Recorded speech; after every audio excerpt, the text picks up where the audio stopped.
So the theater students who belong to me came into the apartment and played criminals. So then for the criminal justice students, they had to do different prep work that tried to recreate what it would be like to get an actual search warrant. And then they executed in one for the SWAT team, which was the first team in. And then the second team came in and executed the search. And then, yeah, the EMT students came in and treated. They came in and they assessed and started treatment, and the theater students were great. And we had a broken arm with a moulage, and we had some simulated blood, and then we had a cocaine-induced chest pain, which actually follows a difference. In order to treat that, it's a little different than your normal chest pain.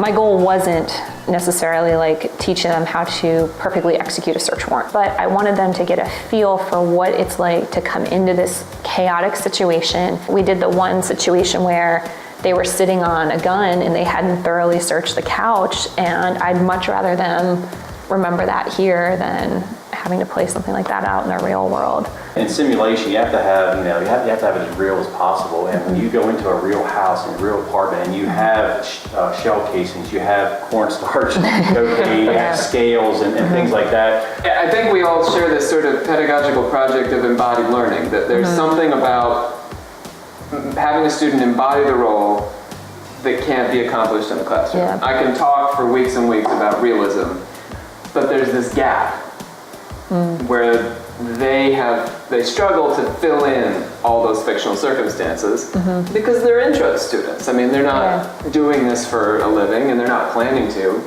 but here, that gap is filled by people who are actually coming in to interact with them as if they are criminals. So they're able to jump into that role a lot more easily.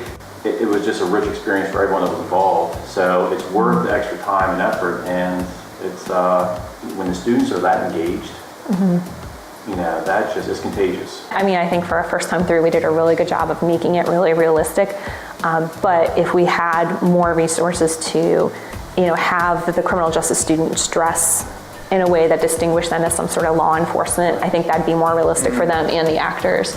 I would like to work through maybe next year where I come up with a better plan of how or if we actually transition to a patient simulator. Possibly leave the acting student there, but put an IV arm over top of their actual arm or something like that, just to keep your acting student there long. There might be another scenario where no, we definitely need to transition to a high fidelity patient simulator. So that's one of the things. I think it worked well this year, but I want to refine our transition and treatments as far as that goes.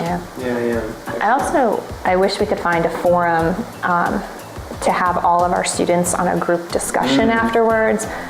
Because I said, I want to send you guys the comments my students have made because they've just been so complimentary. I mean, maybe we could actually go down to the lecture hall downstairs when it's done and debrief that same night. I think the difference between the first and the second runs showed me a lot about how I need to prepare them for the exercise. That you're going to get these 2 runs, and that you really need to use the second run to improve on the first run. That's a good point. And I mean, this is a basic process for an actor. You rehearse, and then you stage the show, which is, not unlike how things are going for your services. The most unexpected thing for me was their insight into the other programs and how I think that's so valuable, because in the real world, they will be executing search warrants and they will need EMTs there and social workers and all these other groups. So the element of surprise that your students brought with having so many of them here and so many different types of roles they were playing, I thought was really good. In many ways, it was much more realistic and gave them a real picture of what it would be like if they were executing a search warrant, if they were the social worker. I think we gave them a view of something more realistic than what they ever see on TV, which is great.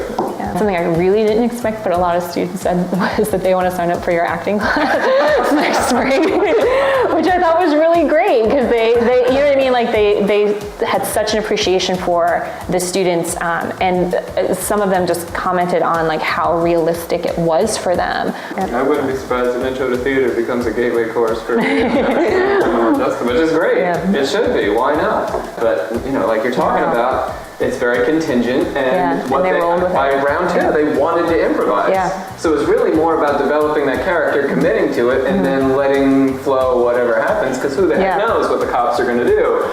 Well, I would say, first of all, plan ahead. Yeah, lots of prep.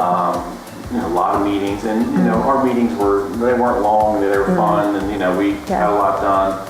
Asked for help if you need help from the Faculty Development Center or anyone else, you know, ask for Yeah, we had a lot of and then, support. I'd say you want to be selfish at first, because the first question is, what are my students going to get out of this? Yeah. But once you've established that your students will benefit from this, be generous. Yeah. All right, what do you want? What do you Right. need? Then we've got something going. What we were giving, they wanted more of it, was like the big takeaway, I thought, which was really cool. I think we could probably arrange that.